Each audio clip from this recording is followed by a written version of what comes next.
Operation Sindoor విజయాన్ని హర్షం వ్యక్తం చేస్తూ కృష్ణా జిల్లా మోపుదేవిలో ఎంపీపీ రావి దుర్గావాడి నేతృత్వంలో టీడీపీ శ్రేణులు తిరంగ ర్యాలీ చేపట్టారు. మండల పరిషత్తు కార్యాలయం నుండి బస్టాండ్ వరకు 1000 అడుగుల జెండాతో ర్యాలీ నిర్వహించారు.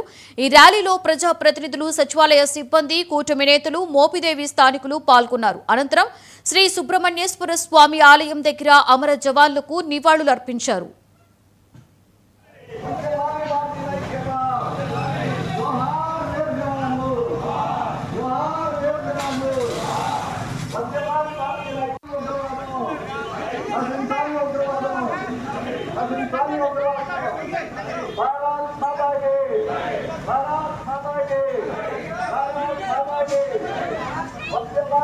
భారత రాజ్యానికి, భారత ప్రభుత్వానికి స్వచ్ఛతగా 140 కోట్ల మంది